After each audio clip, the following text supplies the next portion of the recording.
The home of former Florida Department of Health data scientist Rebekah Jones, who built the state's COVID-19 dashboard, was later fired, she claims, for refusing to manipulate data.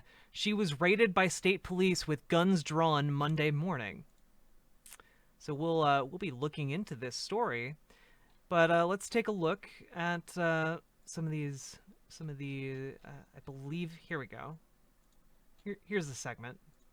Remember this. This is the video from the raid. Was the raid emblematic of political strong-arming by Governor Ron DeSantis and a cover-up of what is actually going on with COVID in that state? These have been allegations that have been going on from the beginning in terms of how they do their accounting. Now let's get an insider's understanding of what's happening in that state and in that government, okay? We have with us now Ron Filipkowski, okay?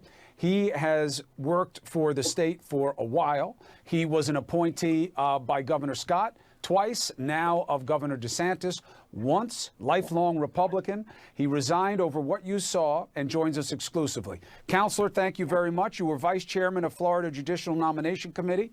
Why was this too much? Well, I watched the video when she tweeted it out right after the incident happened. And I just couldn't believe what I was seeing. I knew who she was. I've been following her as sort of an independent source of data after she was let go by the state. And I saw what was happening and I couldn't believe it. And then I read the search warrant, and I'm a criminal lawyer, and I couldn't believe what I was reading in the search warrant about how broad it was, about what they were alleging as a supposed crime.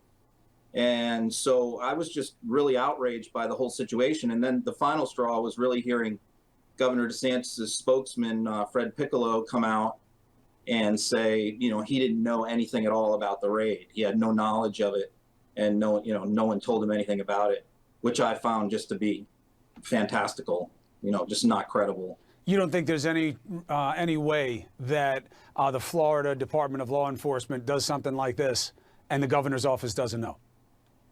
Rebekah Jones has been a thorn in Governor DeSantis' side throughout the whole pandemic. I mean, she's a pretty relatively high-profile person in Florida. Most people know who she is and what she's up to. I can tell you that she is not his favorite person. Right. So FDLE has to know when they're going to do a raid on her like this, it's going to make news. It's going to be big news. So the idea that a small law enforcement agency like FDLE, which reports directly to the governor, would do a raid like this on a high-profile person without clearing it through the governor's office, right? There's just no way. And she says she didn't send the message that they're calling the cybercrime, that somebody accessed the emergency communication system within the Department of Health and said, speak up now. You know that they're not telling the truth about COVID. You know it's going to mean more deaths. Speak up now. She said she didn't send it. But in terms of the meaning of that message, as an insider there within the government, you are aware that there have been suggestions about how reporting was handled from hospitals about cases, how reporting from schools was handled about cases, and there have been allegations that this government has not been straight with the people there or with the country. What is your experience? Well, that's what we've seen. We've watched Governor DeSantis in his press conferences be incredibly abrasive and short with the media on any COVID-related question. It's been incredibly frustrating. And so we're really looking to people like Ms. Jones and like the media here in Florida to give us the facts, to get us the facts. And so when something like this is done, I think it's not only meant to intimidate and silence Ms. Jones, but more importantly, to intimidate and silence people inside the administration right now. And that's why they seized her phone. Do you believe, well, that's another angle on this story, that they didn't take the router and other things they would have wanted to look at to see what IP addresses were communicating through her system, but they took the phone, which would be a window into her sources, which is a very dangerous examination of somebody's First Amendment rights. Do you believe that your governor has been dishonest about the COVID realities in your state? Yeah, absolutely. No question about it.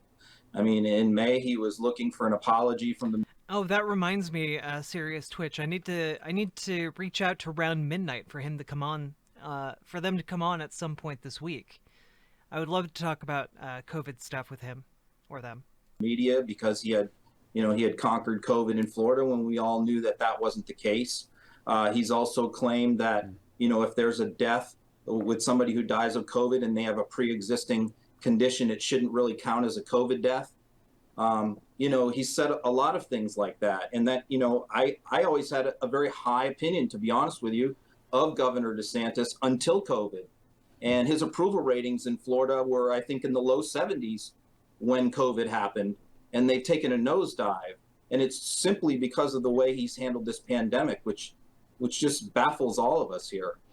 Well, Ron, I know that speaking out against a member of your party, especially the party you're in right now, is not only an act of courage, but some would say an act of lunacy. But I think if you're going to stand up for the right things, it's worth taking whatever comes along with it. Ron Filipkowski, thank you for telling the truth of the situation down there and what your concerns are about COVID and how the state government is handling it. I respect it and I appreciate you.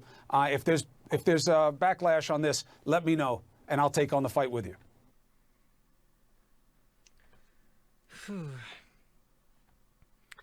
Yeah, Train Spotting Elite. Earlier in the stream, we covered a case where police shot a young black man to death because he was holding a sandwich. There's just some incredibly fucked up stuff that goes on in the United States. Let's see. Outside. Outside. Who else is in the house, ma'am? My 2 children and my husband. Where's your husband at? Calm down. Calm down. You want the children down? Calm them all down.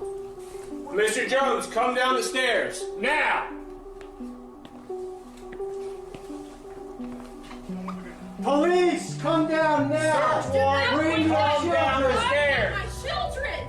Hang on, let me clear up. He just pointed a gun at my children!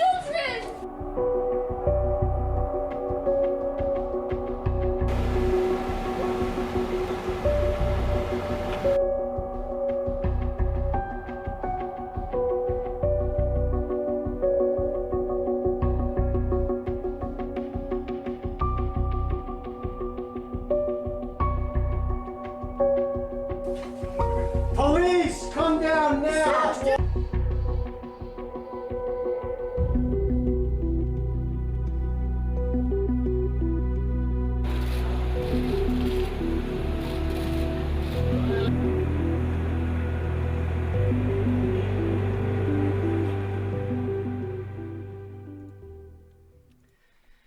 Yeah, so totally normal stuff. Police going in, guns drawn against an unarmed woman, and an unarmed woman pointing guns at her children. Another thing to remember is, at any point in that situation, they could have just started firing on the husband as he came down the stairs. They could fucking kill her family and argue that it was in self-defense. It's really fucking scary. Mods can't see links, but whisper links to mods and they can post your links, okay?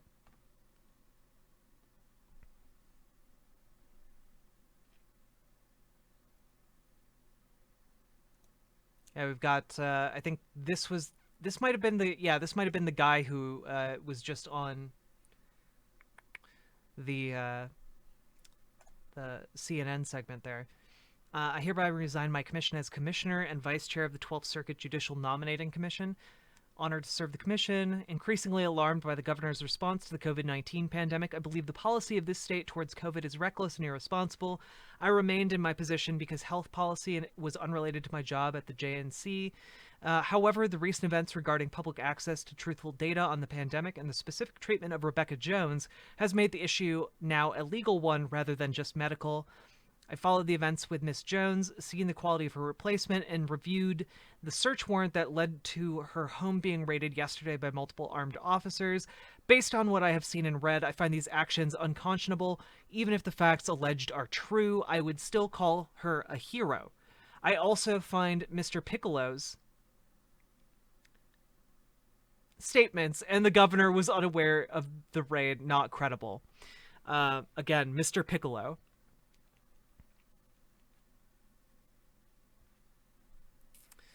How do I know who the mods are? I still can't figure out Twitch yet.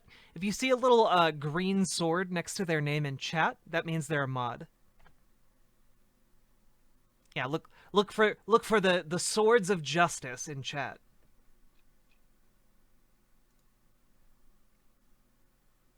Honestly, this is one of the most patriotic things I've seen like a government official do right now, and he's a fucking Republican. Guys, you can like, there are decent Republicans out there. There are decent conservatives out there. The issue is we need to be able to reach them because we have better arguments. Am I sure? I don't know.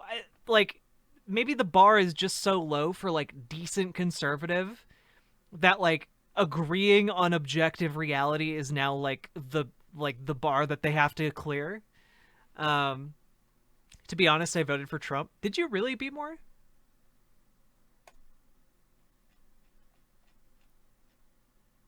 Yes, I did. Wow, I'm surprised.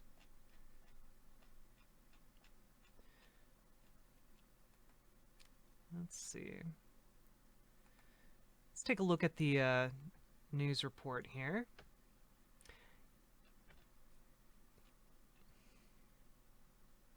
Oh wait, I wonder if this is a longer video. Let's take a look.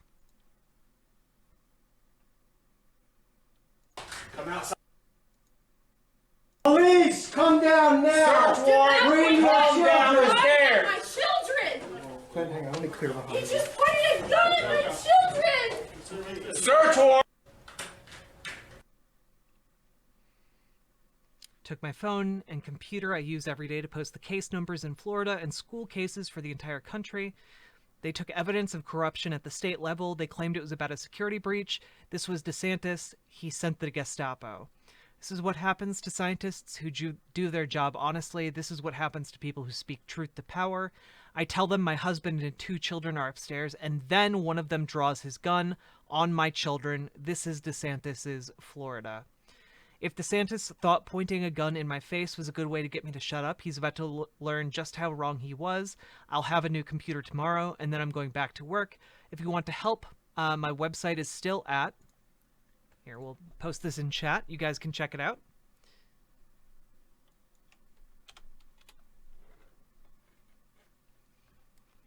I'll be joining Chris Cuomo on primetime at about 9:40 p.m. tonight.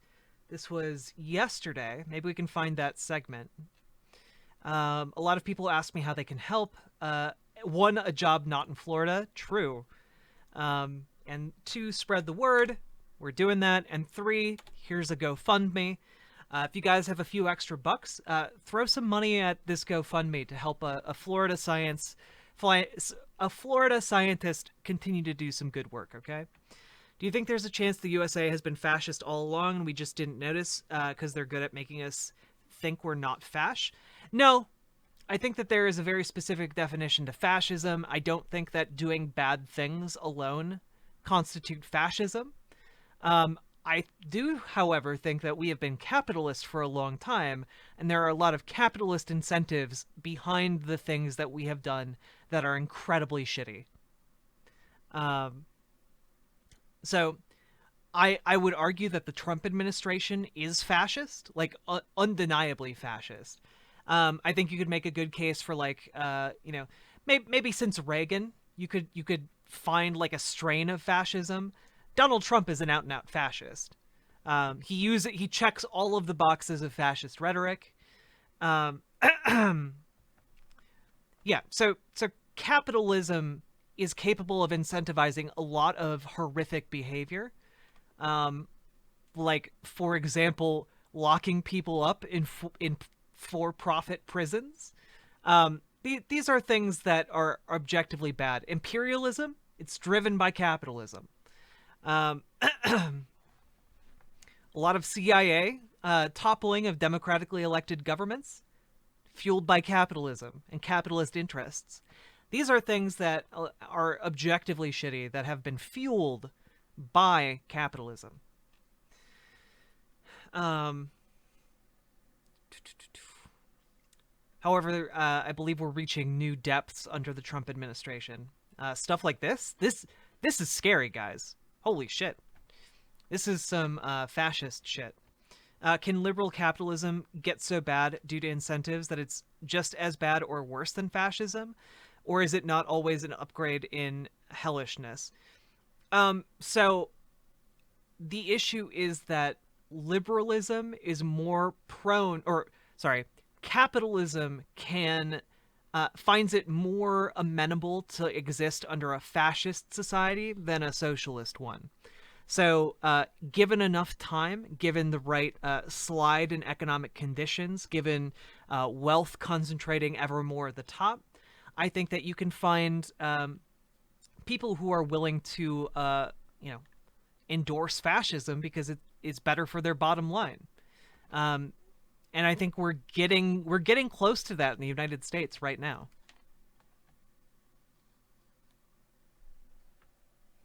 Oh yeah, cops storming black people's homes, this is something that's been going on for a long time.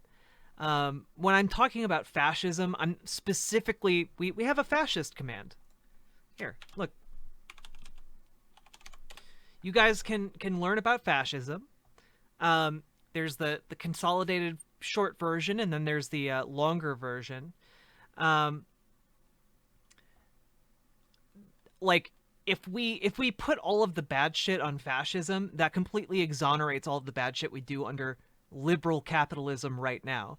And under liberal capitalism, which is the predominant method of political thought in this country, we're kind of washing the hands of people who have been doing bad shit for a really long time. To black people, to minority groups, all of these kinds of things.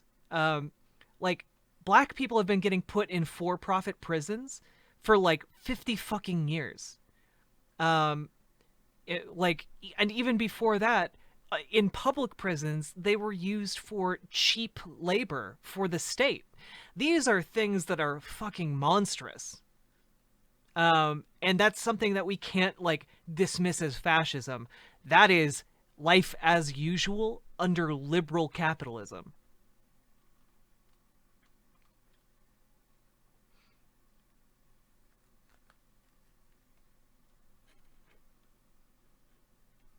All right.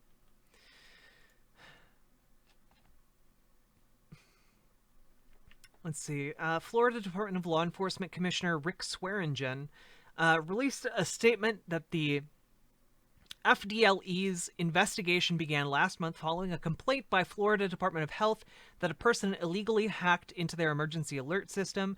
Swearingen confirmed FDLE agents seized several devices at Jones' Tallahassee home.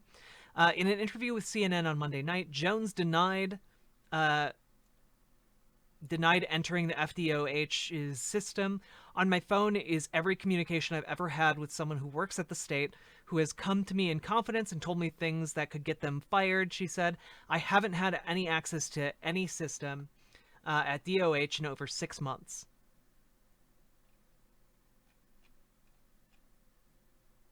Interesting. Well, so Jones' video shows agents with guns drawn, but Swearingen said at no point were weapons pointed at anyone in the home. That's comforting, I guess. Not. Okay. So it seems like they're trying to get her to shut up because she's publishing accurate information about the COVID-19 numbers. That's what it seems like. We'll have to see how this shakes out. But otherwise, this seems like something that is a bipartisan issue. We watched the news clip here of the interview with what's his name?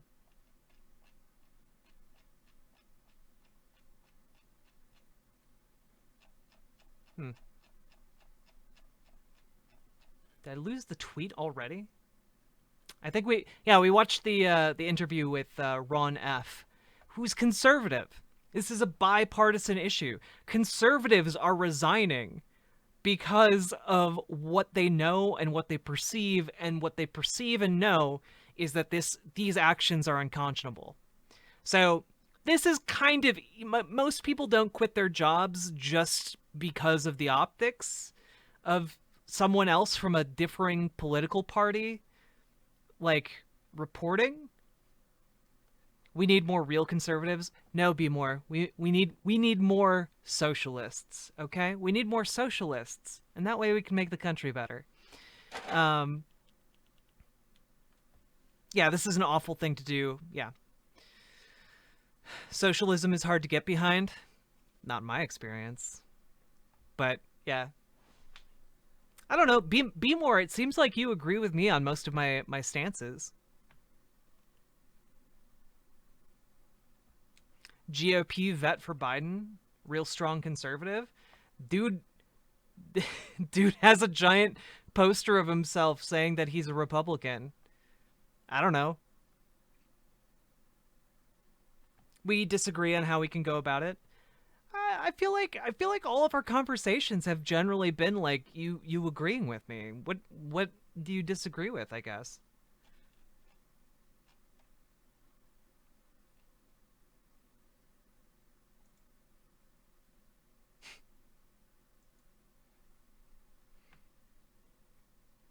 It's true. Socialism is objectively the sluttiest ideology. Objectively. True. Without strong-arming? I mean, again, I have a couple paths forward for us. Some good policy positions. How would you respond to someone saying there are plenty of examples of social democracy working out, but no examples of a socialist state working? I would ask them what they exactly mean by a socialist state. Usually people who are saying that, actually, no. How would I respond to that? What's a better way than what I was just about to say?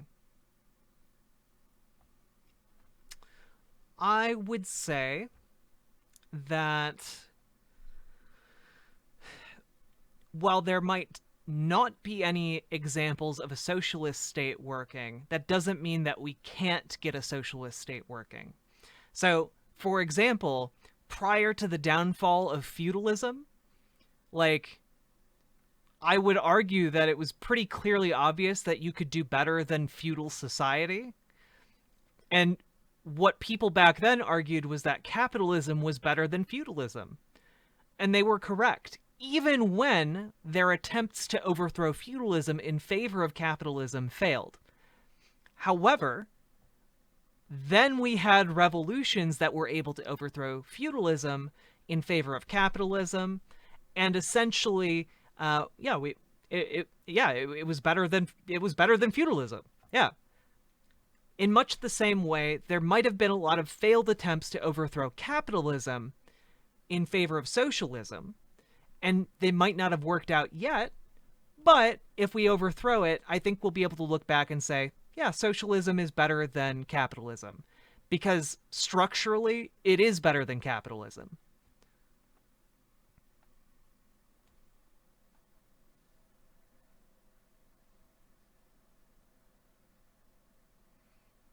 Hell yeah, you gonna learn, be more.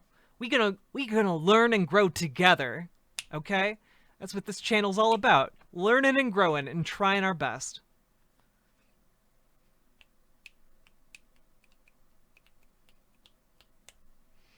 There are plenty of countries that are doing perfectly well. When you look at countries like Sweden and Germany, what flaws do you see? Well, there are plenty of unemployed, there are plenty of homeless people in Sweden and Germany. There are plenty of people who are starving in Sweden and Germany. There are plenty of people who fall through the cracks in the health, in like, when it comes to Sweden and Germany's systems. These are issues that can be improved. And the fundamental issue is that one of the things that makes society worse across the board happens to be capitalism. Because while capitalism is an improvement over feudalism, that doesn't mean it's a perfect system. And one of the flaws of capitalism is that it actively incentivizes companies to work outside of the law if they can get away with it, to reduce regulations, to enable them to harm more people and extract more profit.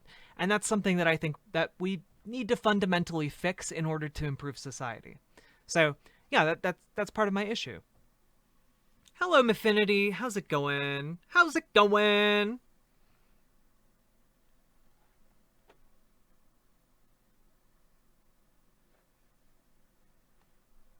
It's okay, guys. You don't have to convince everyone that you're right immediately. Oh gosh.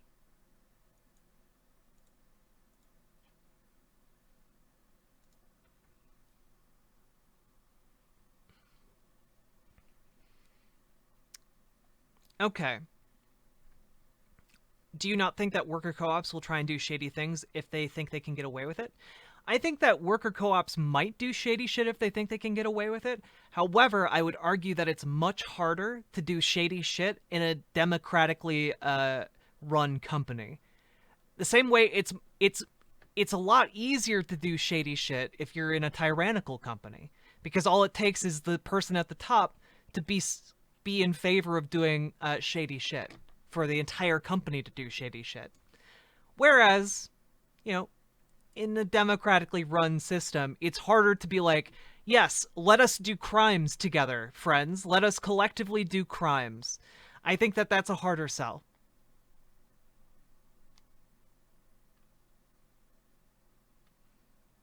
Like, I don't know. Which do you think is more prone to corruption and bad tyrannical decision making? A system where you have like an elite that control the masses, or a system in which like the individuals are able to participate via democracy? I would argue democracy is better than like some sort of tyranny by the few. I would argue that democracy is better, and I would also argue that that applies also when it comes to worker co-ops. Oh, thank you, Maffinity. I hope you had a great time in the stream for however long you were here, okay?